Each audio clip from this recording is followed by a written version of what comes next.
morning. It's 9 o'clock. We're going to get started here in just a few minutes for our Wednesday, December 4th, 1 million cups. We're going to get started here in just a couple minutes. There's Gerald. So I know we're waiting on coffee, so we'll probably start just a few minutes.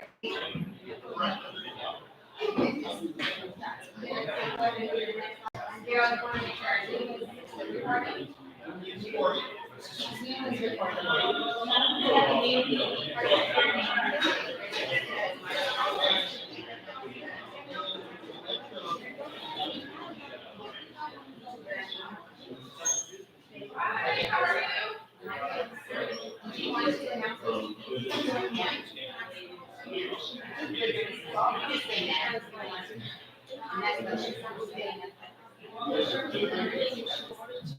All right, good morning.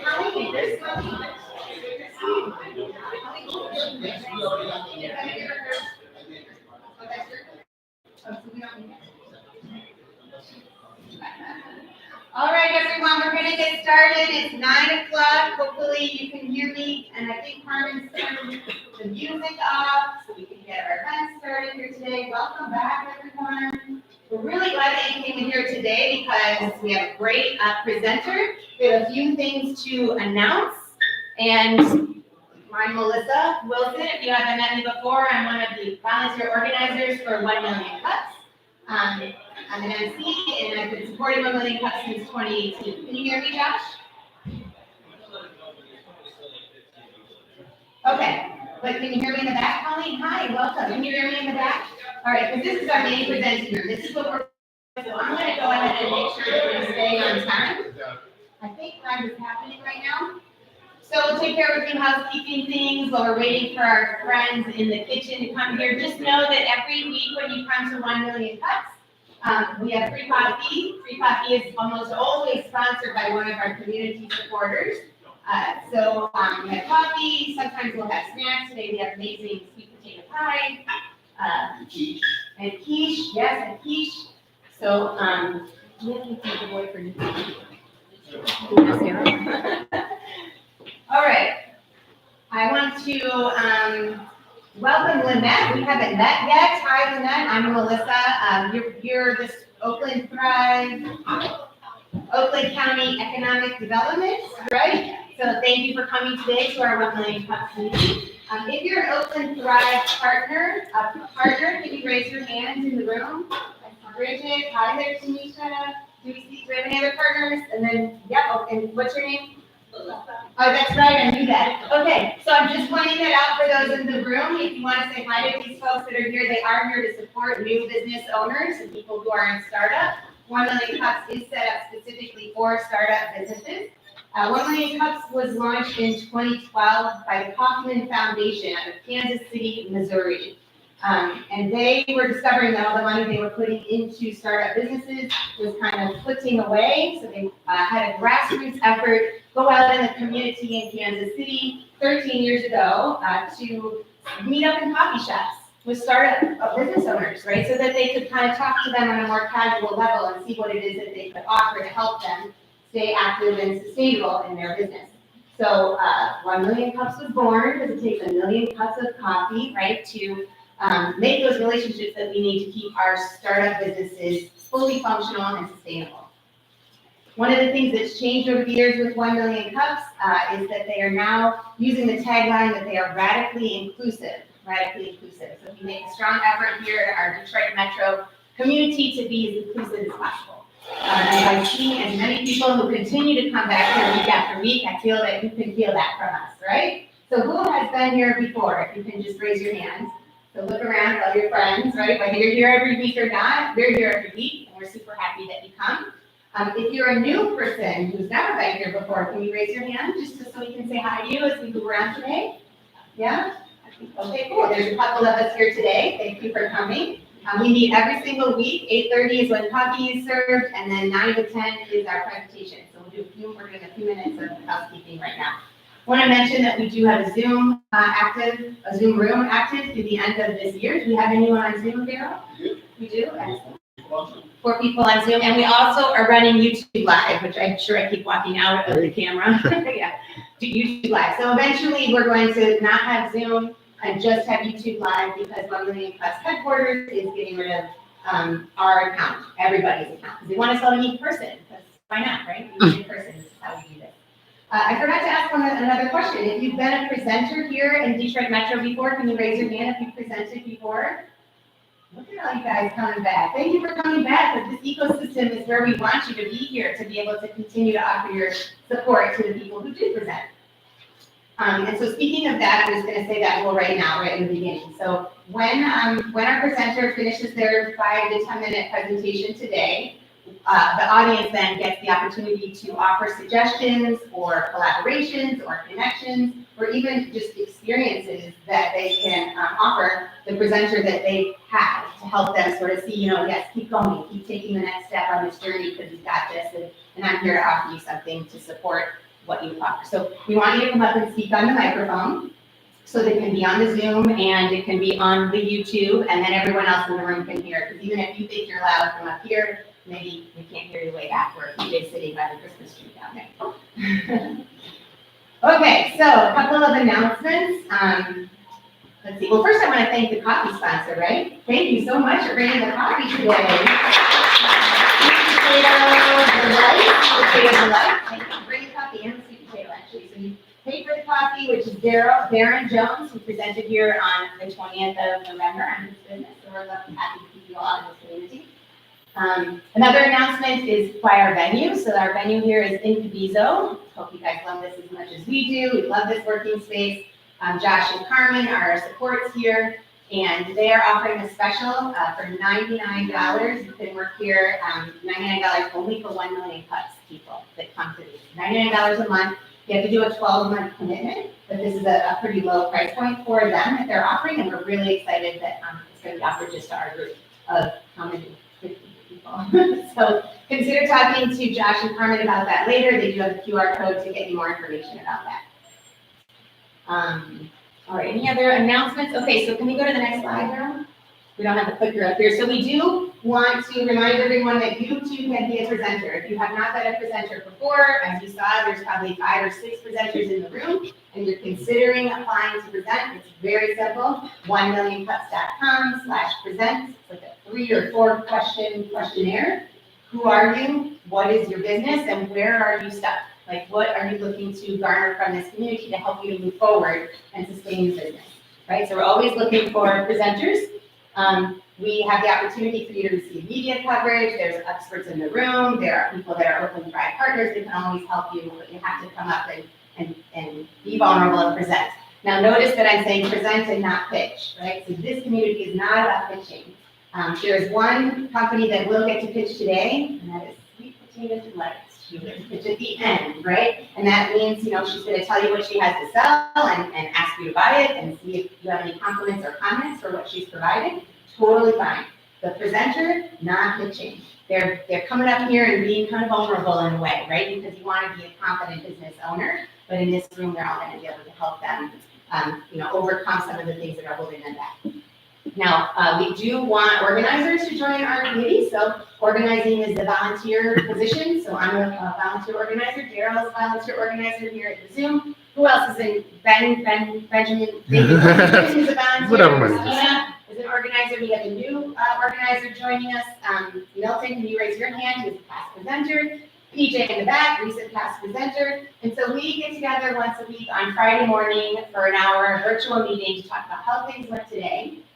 And what are you expecting to happen next week? Do we have anything coming through the pipeline? We talk about who's going to be a presenter and if there's any people that we can invite to be in the room to support what that particular person is presenting on. It's volunteer. We're looking for people to help us with our marketing channels.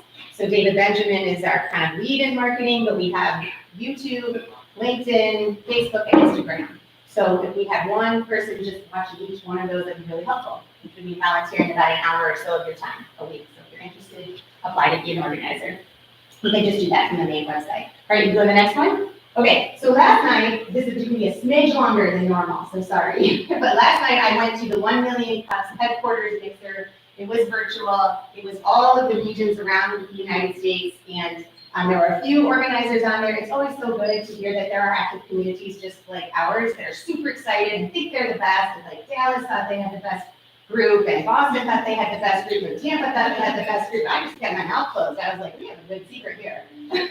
We are going to be recognized by 1 million cups, like at the top of the line, I believe, next year, because not only are we a very strong community here with people continually coming back and supporting each other, we've launched a new sister community in Ann Arbor. So if you wanted to experience the 1 million cups in a different community, as if you're from Michigan, you know, Ann Arbor is close, but it's way different. It's way different. I was there last week. You're welcome to go to Bamboo, where Ann Arbor is. And then we are also looking at potentially launching a new community in downtown Detroit, which I might be looking for. So surprise!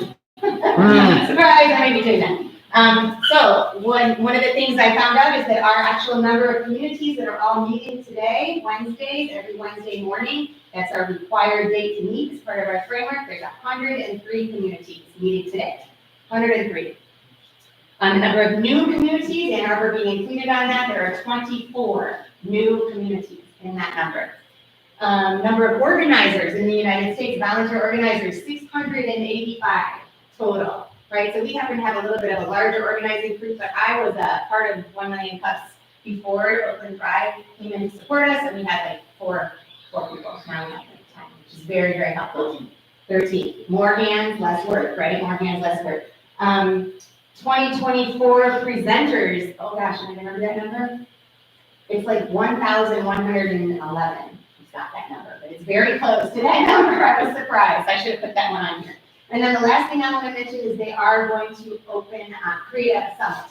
The summit is coming back, so they did a summit for volunteer organizers every year from 2015 until 2020, and then they stopped, and they're starting that again. So if you become a volunteer organizer, you can go to Kansas City, Missouri, and experience a 4-day summit. It's July 21, 2, 3, and 4. So for the organizers in the room, I'm probably going, so if you want to go, you can look at some tickets. But there's going to be a summit, and always good things come out of that. We learn new tips from other communities, we connect with other organizers, and we can just build the community best we can. All right, next slide, please. So this is the big sort of picture that I wanted to bring and show you guys, and hopefully I'm not in the way. This is the Southwest representative. He won the ugly sweater contest. So he cut all these plastic cups in half and glued them to his sweatshirt and put like, I don't know, fluffy stuff around him. He was super, super excited. Super excited. And they would like, he pushed a button and it would light up. Like, I don't know, he was crazy excited. I just thought I would share that with you guys. All right, did I miss anything, Daryl? Because it's time for the presenter to go, right? You think I hit it all? Yeah. Okay, all right, you guys ready? If I queued you up? Everyone has coffee? Okay, so Dijana's going to be our presenter today, Dijana Design Studio. You have like 7 or 8 minutes. I'm going to probably, if you start pitching, which I know she's not gonna because I helped coach her, I'll stop you on that. And then anyone who comes up to offer questions, if you start pitching, you're not able to do that either from the stage. You're just coming up here to offer support as best you can. Yes, and then Bridget, I'll announce you at the end when we talk about problem sponsor. Okay. All right, I'm passing the mic to you. You ready? Okay. Here you go. Welcome, our presenter.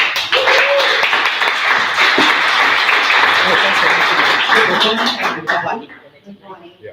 My name is Dijana and the spelling of my name is unusual. So a long time ago, on one of the business classes that I took, I was suggested to use my personal name as a name of my business just because of the different spelling.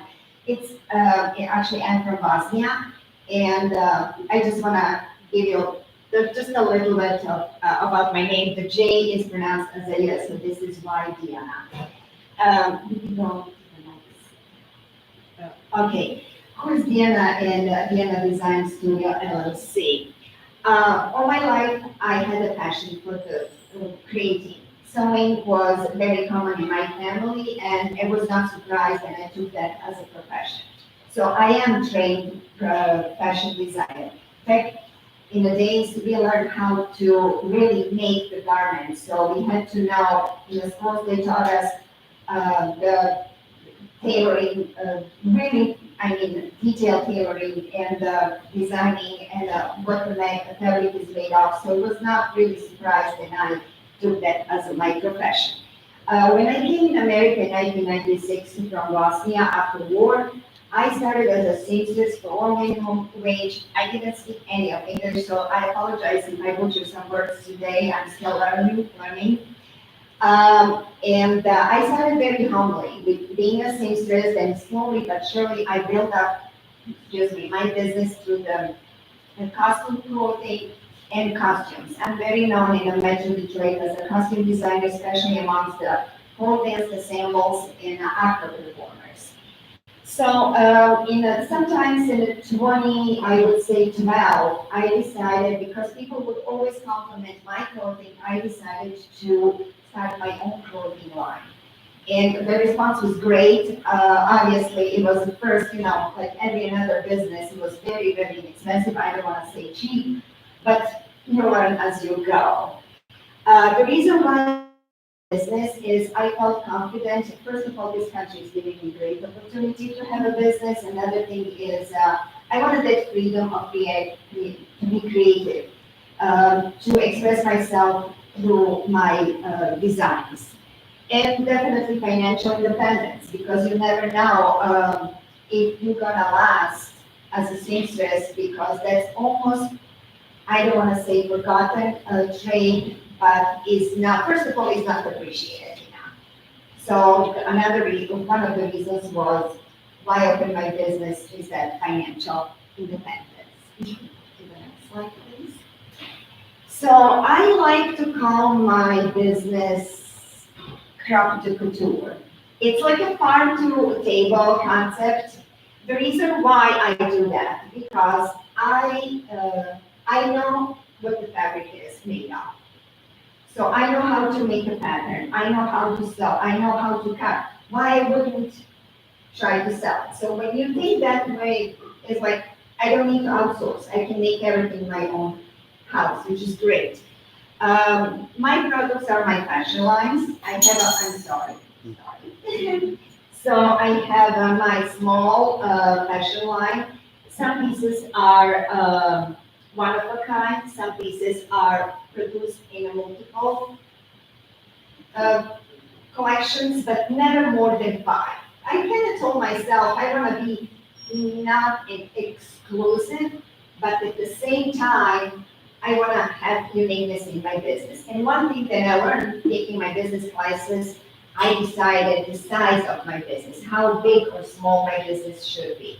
Because everything is in the house, everything is made, excuse me, by me and sometimes with my co-workers, my collaborators, I would say. I decided to keep it small, so it's more manageable. I do offer services, and I work with a few interior designers here. I offer them services, making like a home, like a tablecloths, napkins, pillowcases, stuff like that. Maybe go to the next slide, please, Sarah. What's my challenge? My first studio, I started from home, from the basement, like every other small business. Then I moved to Midtown Detroit, and I think many of you know where the International Institute is.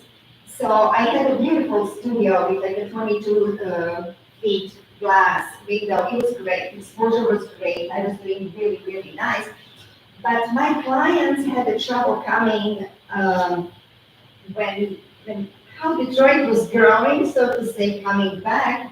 My business is going down because of the traffic. So I would end up being in a studio till 9, 10 o'clock at night waiting for my clients because they couldn't come from the areas where they live. So I decided to move back to Royal Oak.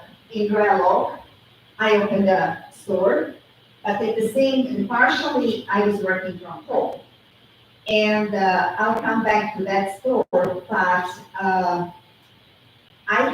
in 2016, 17, I believe, so I built my own studio. So basically, my studio is in my backyard.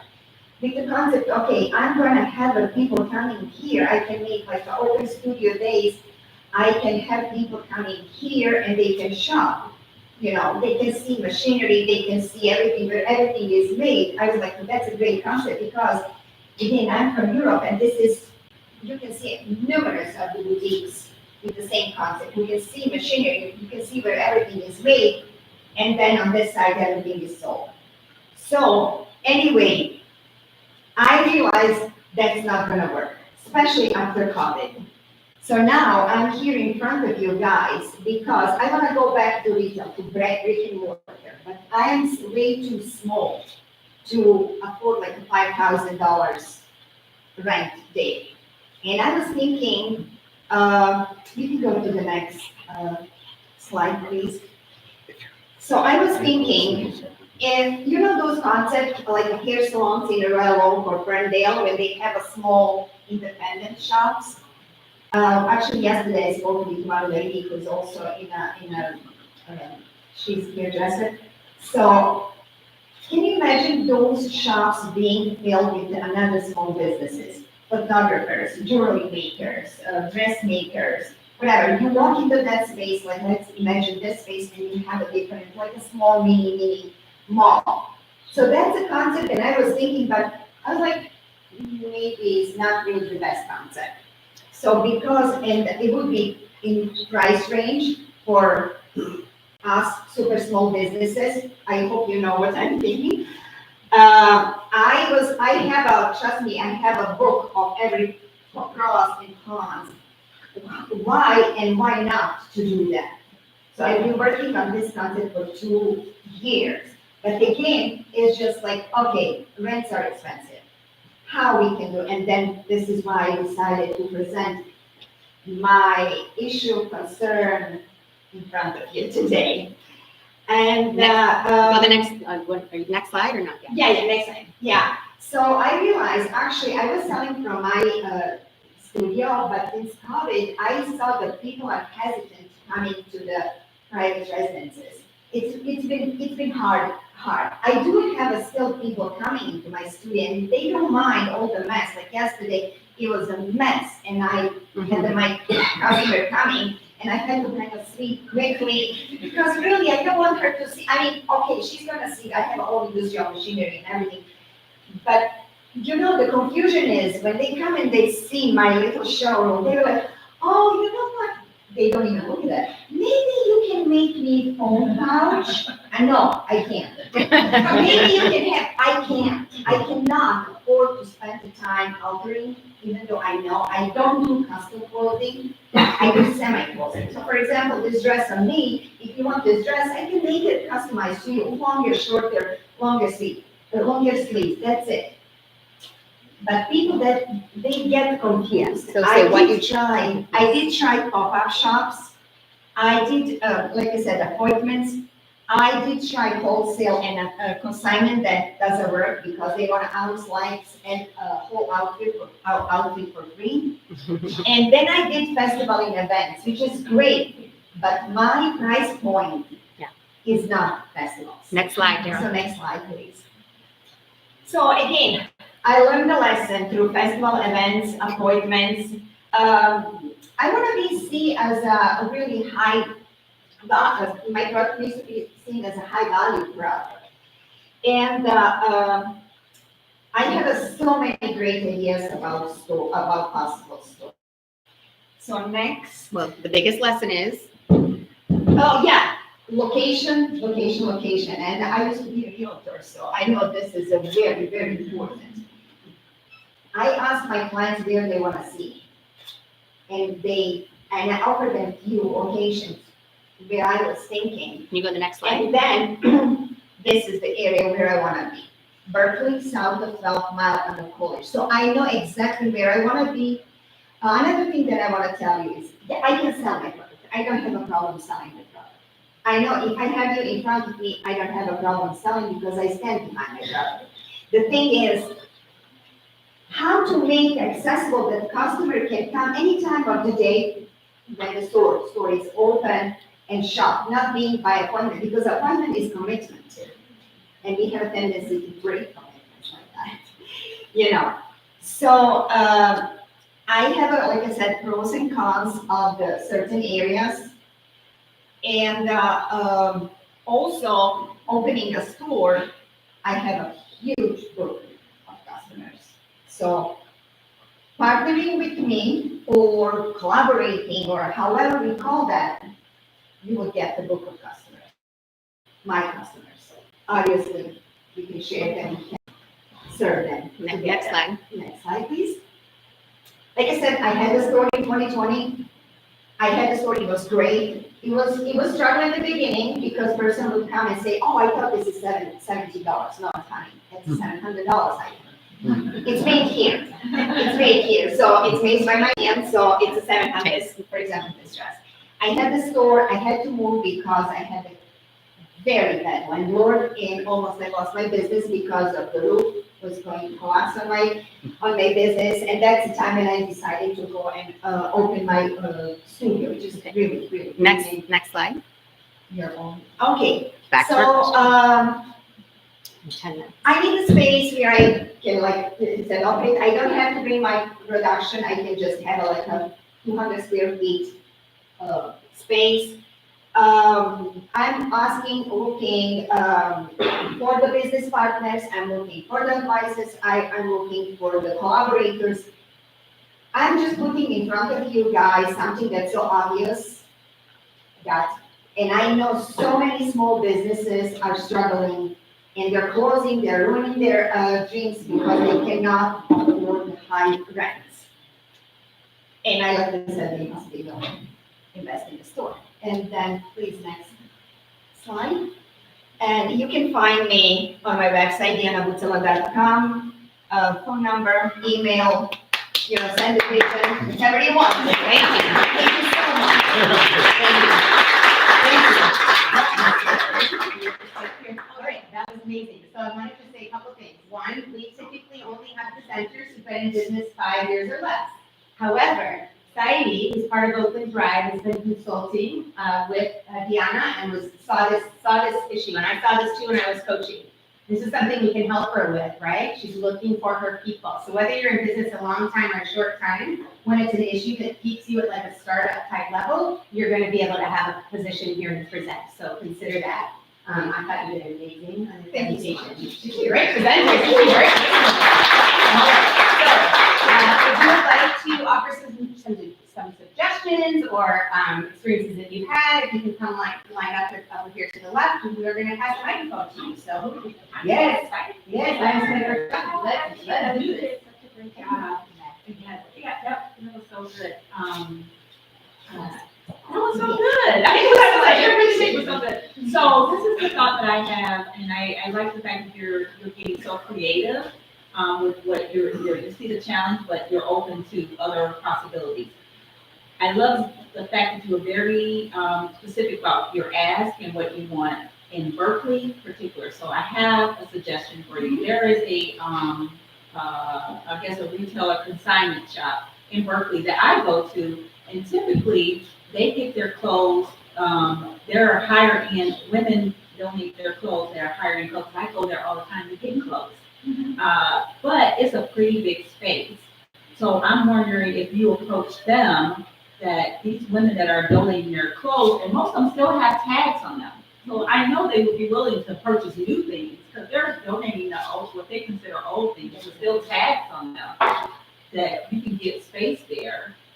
And those kids, you could share those customers and vice versa, and help people with, I don't know if you're Is it doing in catering. a mile in a corner of Mile? It's right across from the ice cream shop. You guys know the ice cream shop in Berkeley, if you don't know. Yeah. It's right across from the ice cream shop. But that's my thought, that would be a great place, that if I was to go in there, and although I'm going in there for the other clothes, to see you there, and the women that are donating, totally, I think would be great clients for you.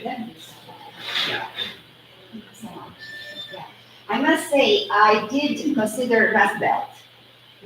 But Rust Belt, like for example, it's only December is when they are open all whole week.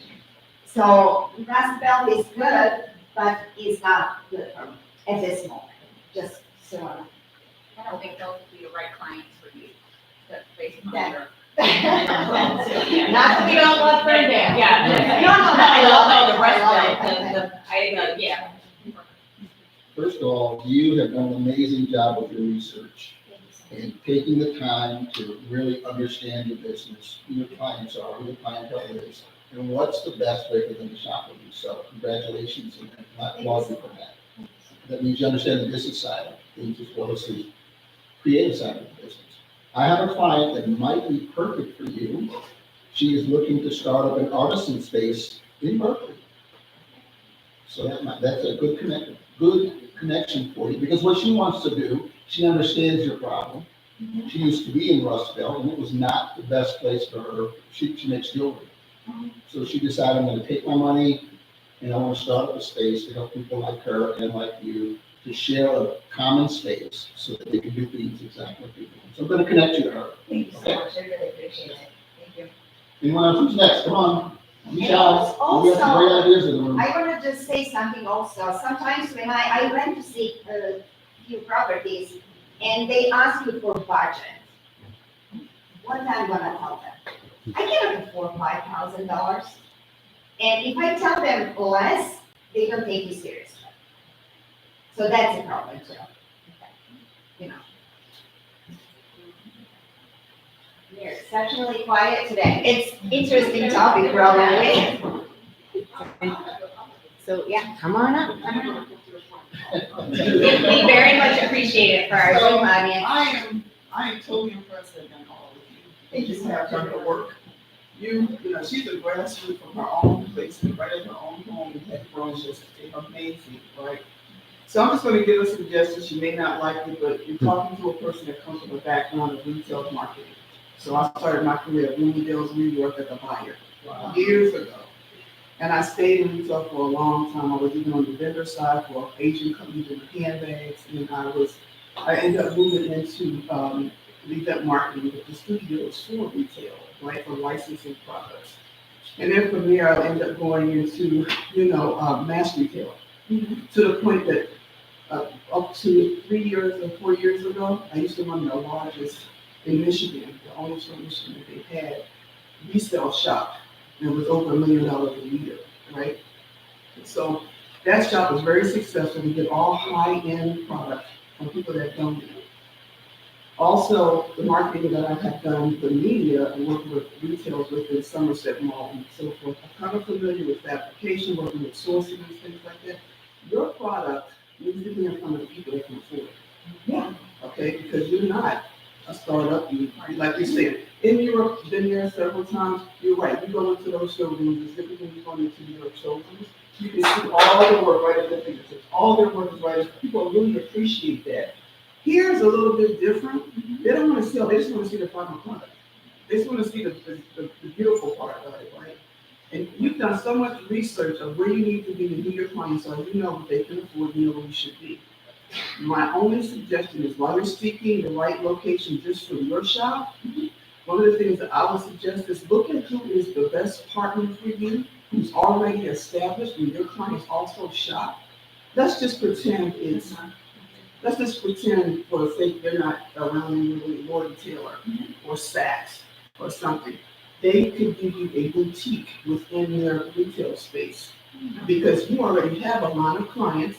You already have a book of business that guarantees this. They don't partner with someone like that because they're always looking for something different. You don't need but too much, like you said, you don't need but a small space. You're a specialty shop. Everybody can get to you. If you can handle making from that, I will pitch it to you. Yeah.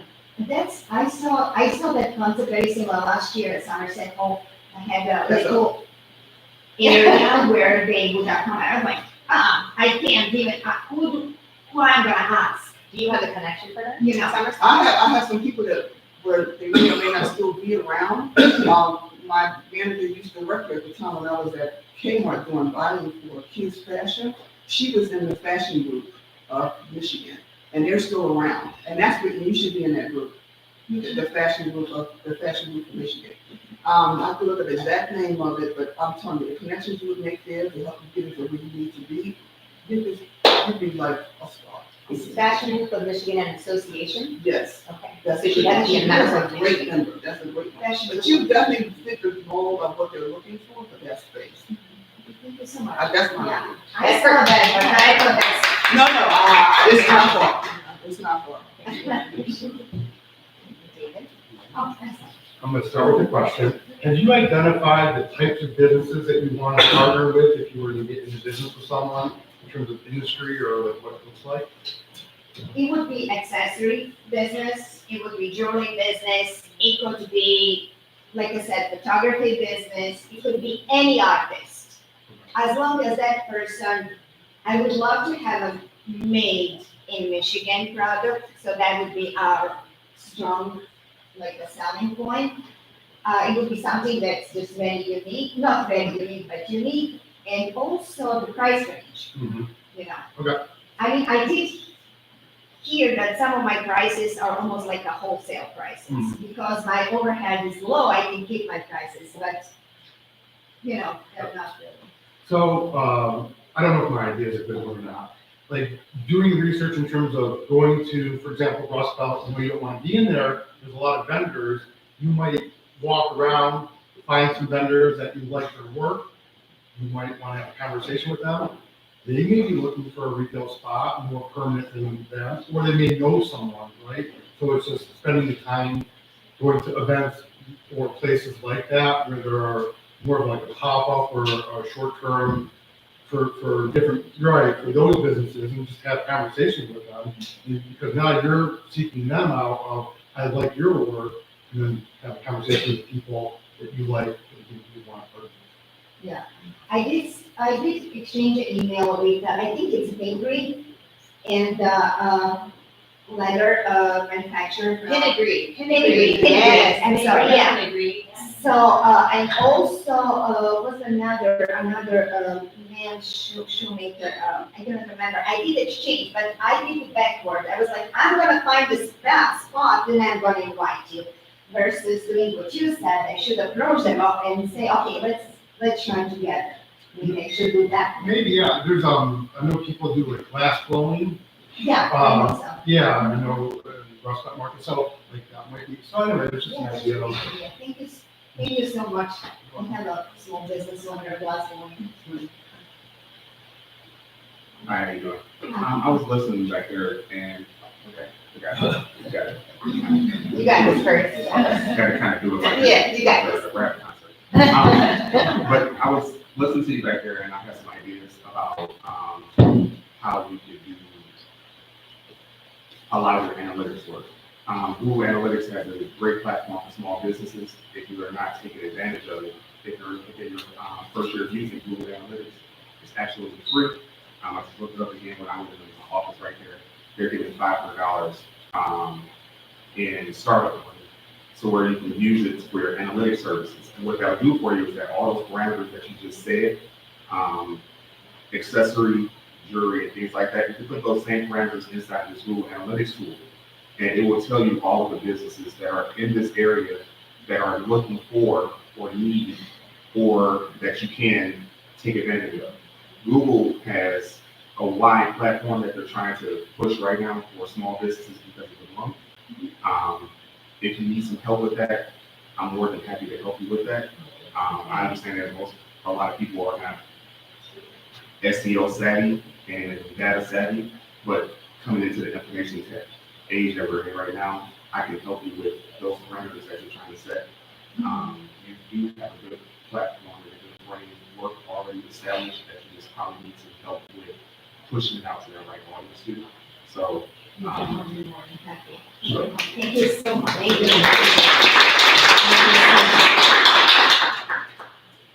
Do you have any Zoom people there? On Zoom, offering anything on Zoom? Oh, good, we're gonna, yes, so, I just want to compliment audience members, because as you just saw, Curtis, who's one of our, was our first presenter in March here, offered something that's kind of from a whole different angle, and also teaches all of us to pay attention to our Google Analytics and what we're thinking about and how it can be used, and he also just let us know there's a $500 applicable special to startup businesses using Google. So like, if you have anything, even something might be instinctively coming to the top of your mind, please come on up and suggest offers to Dijana. So this is the magic of 1 million cups, and we would love you to be a part of it. Come on up here, Bridget. I actually have a question. Yeah, come on up. Come closer. Tell them who you are, please. Hi, my name is Bridget Millar, and I'm a market researcher, so I have a lot of questions, more questions than answers. But my number one question is, have you considered space within a spa? Because that seems like that would be your target market. The women who are spending hundreds of dollars on spa services. There's a spa that I go to in Novi, and they've got a very large boutique, not necessarily clothing, but I could see that as a fit. But I don't know if you have to personally be there the whole time, or if you can just rent some space and have some items there for sale. And if that's the case, then you could look at hair salons, spas. There's also, I don't know if anyone's from the Novi area, but Parmesan's Greenhouse, they have a huge boutique in there, clothing. And a lot of my neighbors and friends have said they make more money from the boutique than they do from their plants and shrubs and all the stuff that they sell. So those are some thoughts that I have that might be complementary businesses that are different than the artisans that you're looking for. But I think like spas in Birmingham would be a natural fit. If you can rent some space and do it with multiple ones, you don't have to personally be there. That's just my thought. Can you tell us who you are as well? Because I was going to introduce you later. Okay, sure. I'm Bridget Villar. My company is called Unmuted Consumer Insights. We're a full-service market research firm, and we were just approved as a business provider for Oakland THRIVE. As of right now, we're the only market research provider to Oakland THRIVE. So I don't know that won't always be the case, but so here to help anybody if you have market research, not pitching, but that's the service we will offer through Oakland THRIVE. Cool. Thank you so much. I'll definitely consider that. All right, so before we close this out, Daryl, yes? Quick question, what are you doing for marketing? Are you using social media a lot? I do, Yes, but what are you doing for marketing? yeah, Here you go. yeah, I do use social media, but word of mouth, 99% is word of mouth. I have my repeating customers, and some of them are like with me for 20 years. Just when I started, when I really started, they were, yeah. Excuse me? Do you do men's clothing or just women's? No, I'm trained in men's clothing too, and I used to do, if you remember Gentleman's Consignment in Raoul, Yes. I did all the operation for him, because that was when I had the store, we were next doors, and that was kind of bringing me all of this. All right, okay. So before we close it out, there's no one in the room here who knows somebody who is a startup business that can't afford a brick and mortar, but wants to be in a brick that can complement what Dijana's looking for. You do not have to come up and speak on the microphone. You can meet up with her afterwards. But if you have any suggestions, anything that's come up for you, any experiences you had? Anyone? All right. How do you think it went? Did you get some good stuff? Yes. Okay, great. Thank you. Thank you very much. Up here. So her contact information is up here if you want to take a picture of it or whatever for staying in touch with Dijana. A couple things to announce here at the end before we have our coffee sponsor come up and pitch, right, briefly. One, hopefully you all checked in, right? So you've heard, and Carmen's helping with that, right? Carmen, I know you can't speak today, but you're helping with that. So she's been kind of going around, and if she knows you, she's been checking you in. But it's really important that you check into this event, not only for Oakland THRIVE, so they continue to support us, and they can, without being here, can, take the word of Daryl and everyone else that yes, we're a thriving, active community, and we want it to continue. We want them to be our community supporter. But it also helps the 1 million plus national recognition groups to show that we are a sustainable and active community. And that's what I want to talk about, the summit in July. How awesome we are. So a couple announcements.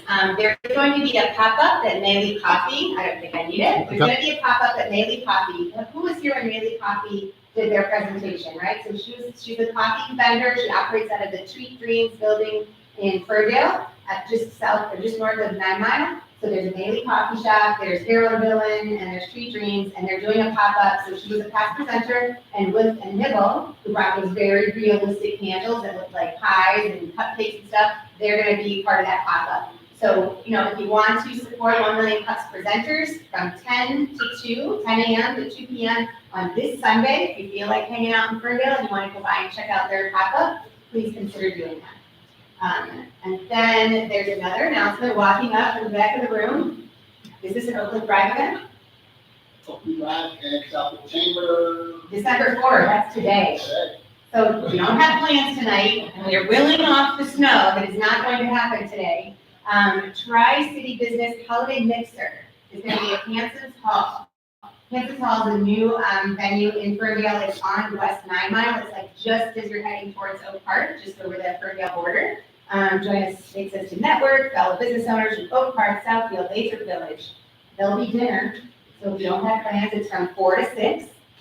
Cheer and great company. You'll be entered into our raffle drawing for prize baskets from local businesses. So it's $10 to register, and there's a QR code here. So if you're interested in doing that, that's happening tonight. All right, are we ready to hear from our coffee provider and sweets? We can put sweet potatoes, we can put her logo back up on here. All right, you've got just 5 minutes if you want. Okay, good morning, everyone. How are you doing? So first, I want to thank my fellow petpreneur, Linda Barnes, for bringing me to this space. I had her on my to-do list like forever, but she was actually like, come on, I know. So I want to thank you, Belinda, for bringing me to this space. It's just so amazing and awesome. I am Dr. Belinda Anderson, the founder and CEO of Sweet Potato Delights. So we manufacture vegan sweet potato-based baked goods, mostly for restaurants, health food stores, and co-op grocery stores. Pre-pandemic, we were going down the grocery store lane, big box grocery store lane, got kicked off the planogram and did the pivot, and it's been really, really amazing, the pivot to the restaurants. I am a nutritionist by heart, so I'm always happy that I can create very tasty food, but at the end of the day, for me, it's really important that it be healthy and tasty. So I hope you have enjoyed the breakfast quiche, which does have sweet potato in it, the cranberry muffins, and today is National Cookie Day. Who knows, right? So I brought the cookies. Another amazing thing about this space, which we all know, is meeting other entrepreneurs that we can partner with. And so, again, being a nutritionist and wanting you to have the best quality in products and ingredients, Darren and I partnered so that I didn't have to run out to Tim Hortons and get you coffee. And you have amazing coffee with Darren. And that is another thing I want to be thankful of in this space, because I'm meeting wonderful entrepreneurs that I can partner with to help grow my business as well. SweetPotatoDelights.com is the website. We're Sweet Potato Delights on all of the social media, Instagram, Facebook. And I think that's all I'm going to say right now. Is there any questions? Where are you doing any pop-ups or any events the next couple of weeks? Okay, let's see where, That hard question. actually, Sorry. actually, I don't have anything on my schedule, but you can find me at places like, or you can find the products at places like Trap Vegan on the Avenue of Fashion, wonderful restaurant. They carry out sweet potato cheesecake that has a ginger pecan crust. Our whole line is vegan. I don't know if I didn't say that. The whole line is vegan. The Kitchen by Q is a restaurant in Detroit that carries the cheesecake. The Natural Food Patch in Ferndale also carries the cheesecake. Detroit People's Food Co-op, wonderful store. If you have not been there, they opened in May. The building itself is just amazing. They are now our largest wholesaler because they carry like 5 or 6 of our items. So you'll find the bundt cake there, the cheesecake, the cookies, the sweet potato pie is that time of year for sweet potato pie. And we also do catering. So we do corporate catering, small business catering. So, yeah. Awesome. Did you bring business cards and all that? That's at the table in the back? So I do have some flyers for holiday ordering, and I have a digital card, which again, someone here at this meeting set me up. The first meeting I was here, I didn't have cards. They're like, oh, you need a digital one. And they did it for me like in 3 minutes. So I do have that again. Thank you so much. All right, thank you. Thank you. Right, awesome. Wasn't that a lovely pitch? That's like the loveliest pitch I've ever heard. That was so great. And I love your pants. Those are so beautiful.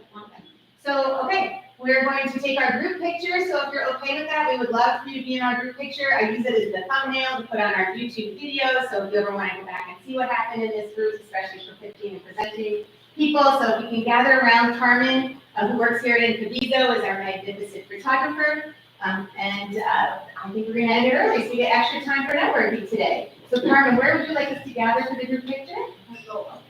Okay, we're gonna come up to where I am, and then we're gonna give our presenter, Dijana, a congratulatory travel hug. Thank you for presenting. You'll be in front and center. So if you can stay right here.